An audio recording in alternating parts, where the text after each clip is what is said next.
चलिए, जो आज फर्स्ट सिटिंग का जो क्वेश्चन है, जो 100% गारंटी के साथ कहते हैं, ये सवाल बिल्कुल यही से प्रश्न दिया गया है।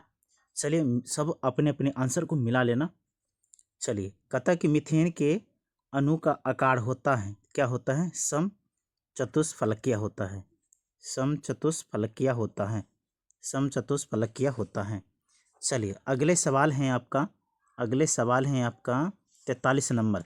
कार्बनिक यौगिक में कार्बन की संयोजकता होती है तो कितनी होती है? तो कितनी? तो 4 होती है। कितनी होती है? 4 होती है। 4 होती है। ठीक है, अगले सवाल पर आते हैं आपका। अगले सवाल है आपका 44 नंबर में। निम्न 44 नंबर में कहता है प्रश्न 44 का प्रश्न है, निम्न में से कौन संतृप्त हाइड्रोकार्बन है? कौन सा संतृप्त हाइड्रोकार्बन है? संतृप्त हाइड्रोकार्बन है। ऑप्शन है एल्केन, एल्कीन, एल्काइन, इनमें से कोई नहीं। तो इसका ऑप्शन जो होगा 44 का संतृप्त हाइड्रोकार्बन, ये होगा ऑप्शन ए होगा। ऑप्शन ए होगा। जो आंसर क्या होगा? ए होगा, एल्केन होगा, संतृप्त हाइड्रोकार्बन। चलिए, अगले सवाल पर आते हैं आपका।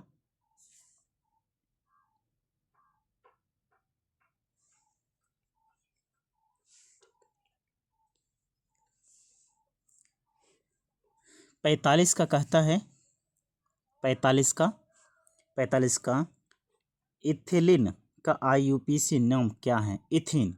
क्या है? इथीन होगा। इथीन होगा। जो ऑप्शन नंबर 45 का सी होगा। ऑप्शन नंबर सी होगा। चलिए, अगले सवाल है आपका, किरणों के समूह को क्या कहते हैं? किरणों के समूह को क्या कहते हैं मेरे प्यारे छात्र? किरणों के समूह को क्या कहते हैं? प्रकाश पुंज, किरण पुंज, AB दोनों, इनमें से कोई नहीं। इसमें क्या होगा? AB दोनों होगा। ऑप्शन नंबर सी होगा। ऑप्शन नंबर सी होगा। चलिए, अगले सवाल की ओर चलते हैं। सवाल नंबर कहता है दूसरा कि प्रकाश की किरणें गमन करती हैं तो सीधी रेखा में गमन करती हैं सीधी रेखा में गमन करती हैं। चलिए, अगले सवाल पर आते हैं। अगले सवाल है आपका कि अवतल दर्पण किस प्रकार का दर्पण है? अवतल दर्पण किस प्रकार का दर्पण है? अभिसारी दर्पण है। कौन सा दर्पण है? अभिसारी दर्पण है। 3 का बी बिल्कुल राइट जवाब हो जाएगा। चलिए, अगले सवाल पर आते हैं। आपका सवाल है 18। सवाल है 18 में। आपका सवाल 18 क्या कहता है? यदि एक विद्युत धारा वाही तार के समीप कंपास रखा जाता है तो यह कंपास की सुई क्या होती है? क्या होती है? विक्षेपित होगी। क्या होगी? विक्षेपित होगी। जो ऑप्शन नंबर ए होगा, 18 का ए होगा। चलिए, अगले सवाल हैं 19 का। कहता है 19 में कि फैराडे ने बहुत से क्रांतिकारी खोज की जिनमें शामिल हैं। कौन सा शामिल है? कौन सा होगा? 19 का AB दोनों होगा। जो ऑप्शन नंबर सी होगा, विद्युत चुम्बकीय प्रेरण, विद्युत अपघटन के नियम। चलिए, अगले सवाल पर आते हैं। 7 नंबर में कहता है कि 7 नंबर कहाँ है कि वायु में प्रकाश की चाल निर्वात की अपेक्षा होती है। क्या होती है? तो कम होती है। क्या? कम। जो 7 का ए है। चलिए, अगले सवाल पर आते हैं। सवाल नंबर 8। सवाल नंबर 8 में कहता है कि प्रकाश द्वारा प्रदर्शित कौन सी घटना तारों की टिमाइट में प्रदर्शित होती है? किस में होती है? क्या? परावर्तन, वर्ण विक्षेपण, प्रकीर्णन, अपवर्तन। क्या होगा? तो अपवर्तन होगा। जो 8 का डी है ऑप्शन बिल्कुल राइट जवाब है। फटाफट मिलाते चलिएगा। लेंस की फोकस दूरी f एवं क्षमता p हो तो क्या होगा? p हो तो F गुना P बराबर 1 होगा। F गुना जो ऑप्शन नंबर बी बिल्कुल राइट जवाब है। चलिए क्वेश्चन नंबर 10 क्या कहता है, कैमरे के कौन सा भाग आँखों के रेटिना की तरह कार्य करता है? कौन सा? 10 का क्या होगा? फिल्म होगा, जो ऑप्शन नंबर सी है, जो ऑप्शन नंबर सी है। 11 का सवाल कहता है, एक स्वस्थ मानव नेत्र के लिए निकट बिंदु तथा दूर बिंदु क्रमशः होते हैं, क्या होते हैं? 25 सेंटीमीटर एवं अनंत होते हैं, 25 सेंटीमीटर एवं अनंत होते हैं, जो ऑप्शन नंबर सी है, बिल्कुल राइट जवाब है। चलिए अगले सवाल पर आते हैं,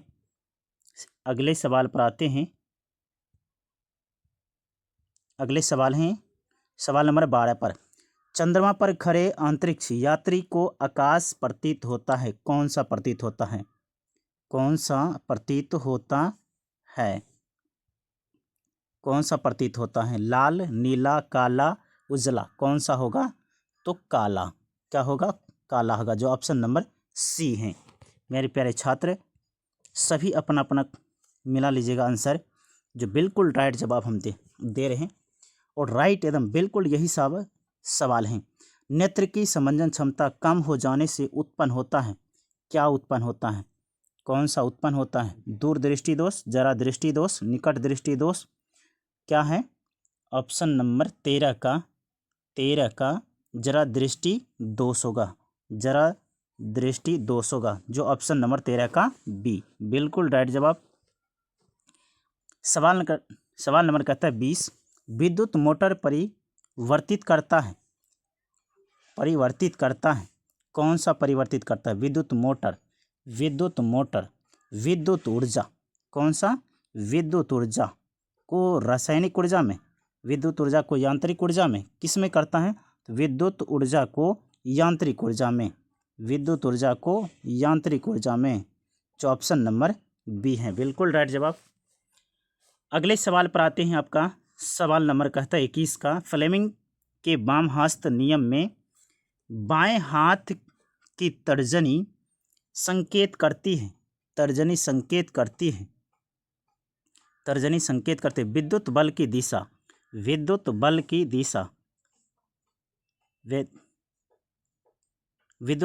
दिशा, जो यानी कि चालक पर आरोपित विद्युत बल की दिशा होगा। मेरे प्यारे छात्र 21 का सी ऑप्शन। चलिए अगले सवाल पर आते हैं, सवाल नंबर कहता है 22, किसी चालक तार से विद्युत धारा प्रवाहित करने पर तार के ऊपर तथा नीचे किस प्रकार के चुंबकीय क्षेत्र पैदा होते हैं? किस प्रकार के चुंबकीय क्षेत्र पैदा होते हैं? 22 का बिल्कुल राइट जवाब होगा, क्या होगा? तो विपरीत प्रकार के, समान प्रकार के, किसी भी प्रकार के नहीं, इनमें से कोई नहीं, कौन सा होगा? चलिए अच्छा अगले सवाल पर चलते हैं,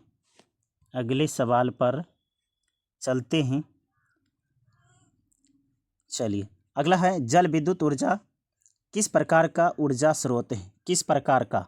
तो जो ऑप्शन नंबर मेरा है ए, बिल्कुल राइट जवाब है, 23 का ए होगा। चलिए अगले सवाल पर आते हैं, कौन सी गैस वैश्विक ऊष्मन के लिए उत्तरदायी है? किसके लिए? 24 का कार्बन डाइऑक्साइड, 24 का क्या होगा? कार्बन डाइऑक्साइड, जिसको हम CO2 के नाम से जानते हैं। चलिए अगले सवाल पर आते हैं, आपका सवाल है 29 का, 29 सवाल नंबर पर कहता इलेक्ट्रॉन के स्थानांतरण से बने यौगिक कहलाते हैं, क्या कहलाते हैं? सह संयोजी कहलाते हैं, जो ऑप्शन नंबर क्या है? बी है, 29 का बी है। चलिए अगले सवाल पर चलते हैं, अगले सवाल हैं आपका, चलिए यानी 80 सवाल में से आपको कितना सवाल करना है? तो 40 सवाल करना है। चलिए 21 में कहता है, निम्नलिखित में किसमें टार्टरिक अम्ल पाया जाता है? किसमें टार्टरिक अम्ल पाया जाता है? किसमें पाया जाता है? तो इमली में पाया जाता है, जो ऑप्शन नंबर बी है। चलिए अगले सवाल हैं, आपका सवाल नंबर 39 में कहता सोने में कौन सी धातु मिलाकर मिश्र धातु तैयार की जाती है? किसमें? तो कॉपर में। किसमें किया जाती है? किसमें? तो कॉपर में। जो ऑप्शन नंबर क्या है? बी है। चलिए अगले सवाल पर आते हैं। सवाल नंबर आपका है 40। 40 कहता है सिलिकॉन है, तो सिलिकॉन है एक क्या है? क्या है? उपधातु है। क्या है? तो उपधातु है, यानी ऑप्शन नंबर 40 का डी होगा। बिल्कुल राइट जवाब है। चलिए सवाल नंबर 41 में कहता है ब्यूटेन के कितने समावयवी संभव हैं? तो कितने समावयवी संभव हैं? जो ऑप्शन नंबर सी है, यानी 4। चलिए अगले सवाल पर आते हैं। सवाल नंबर कहता है सवाल नंबर कहता है 4 में कि कार की हेडलाइट निम्नलिखित में से किस प्रकार के दर्पण का उपयोग किया जाता है? कौन सा दर्पण का उपयोग किया जाता है? तो अवतल दर्पण। कौन सा दर्पण? अवतल दर्पण। कौन सा? तो अवतल दर्पण। जो ऑप्शन नंबर 4 का बी। चलिए अगले सवाल पर आते हैं। सवाल नंबर कहता है 5वां कि अवतल दर्पण की फोकस दूरी होती है, तो फोकस दूरी होती है तो ऋणात्मक होती है। क्या होती है? तो ऋणात्मक होती है। जो ऑप्शन नंबर बी है। चलिए अगले सवाल पर आते हैं। सवाल नंबर कहता है 6 किस दर्पण से हमेशा वस्तु से छोटा प्रतिबिंब बनता है? किस छोटा प्रतिबिंब बनता है? तो 6 नंबर का आंसर जो होगा वो बिल्कुल राइट जवाब जो होगा वो उत्तल दर्पण होगा। 6 का उत्तल दर्पण। कौन सा दर्पण? उत्तल दर्पण। चलिए अगले सवाल पर आते हैं। आपका सवाल नंबर कहता है 14 में कहता है किसी चालक की प्रतिरोधकता का मात्रक क्या होता है? मेरे प्यारे छात्र ये भी पढ़ाए थे ना, सभी पढ़ाया हुआ सवाल आ गया है। चलिए अगले सवाल क्या इसका कहता है किसी चालक की प्रतिरोधकता का मात्रक क्या होता है? तो ओम प्रति क्या होगा इसका राइट जवाब? क्या होगा? अब ओम मीटर होगा। क्या होगा? ओम मीटर। 14 का ए होगा। चलिए अगले सवाल हैं 1 जूल में कितनी 15 का 1 जूल में कितनी कैलोरी होती है? कितनी कैलोरी होती है? तो 0.23 कैलोरी होती है। जो 15 का ए होगा ऑप्शन। चलिए अगले सवाल पर आते हैं। 16 कहता है विद्युत 16 नंबर विद्युत बल्ब में फिलामेंट निम्नलिखित में से किस धातु का बना होता है? किस धातु का बना होता है? तो 16 का आंसर जो होगा टंगस्टन होगा। जो ऑप्शन नंबर सी होगा। चलिए अगले सवाल पर आते हैं। सवाल है 17 कि हवा में स्वतंत्र रूप से लटका हुआ क्षैतिज चुंबक हमेशा आराम की स्थिति में रहता है। कौन सी स्थिति में? सवाल नंबर 17 का जो आंसर जो होगा उत्तर दक्षिण होगा। उत्तर दक्षिण दिशा। जो इसका जो हो ऑप्शन जो होगा ऑप्शन नंबर सी होगा। चलिए अगले सवाल पर आते हैं। सवाल नंबर कहता है 25। 40 ही चुनना है ना? अच्छा रुक जाओ।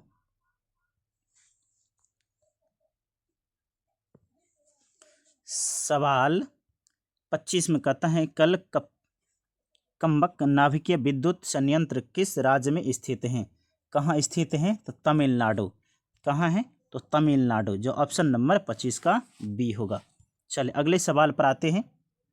सवाल नंबर कहता है 26 में कि घरेलू गैस यानी एलपीजी का प्रमुख अवयव है। कौन सा प्रमुख अवयव है? तो ब्यूटेन है। क्या है? तो ब्यूटेन है। जो 26 का सी होगा। चलिए अगले सवाल पर आते हैं। 27 दो कहता है कि ऊर्जा के 2 अनवीकरणीय स्रोत है। क्या है? 27 का कहता है ऊर्जा के 2 अनवीकरणीय स्रोत हैं। तो कोयला पेट्रोलियम। जो ऑप्शन नंबर बी होगा। चलिए अगले पर आते हैं। अगले सवाल है 28 नंबर में श्वसन किस प्रकार की अभिक्रिया है? ऊष्माक्षेपी तो ऊष्माशोषी होना चाहिए ना? ऊष्माक्षेपी होगा। चलिए 28 का सी होगा। चलिए अगले सवाल पर आते हैं। सवाल नंबर 32।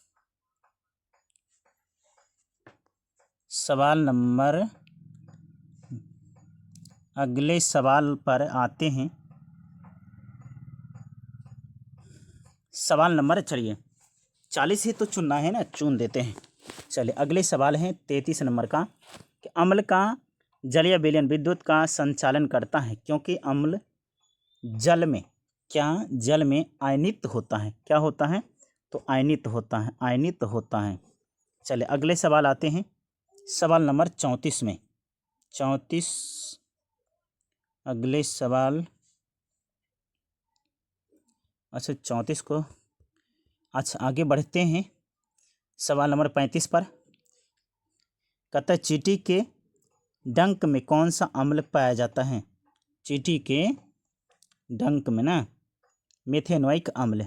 क्या सा? मेथेनोइक अम्ल, जो ऑप्शन नंबर सी होगा। चलिए अगले सवाल पर आते हैं। सवाल नंबर 36 में कहता है निम्नलिखित में से किसको जल में डुबोकर रखते हैं? किसको रखे जाते हैं? 36 का श्वेत फास्फोरस को, जो ऑप्शन नंबर ए है, ऑप्शन नंबर ए।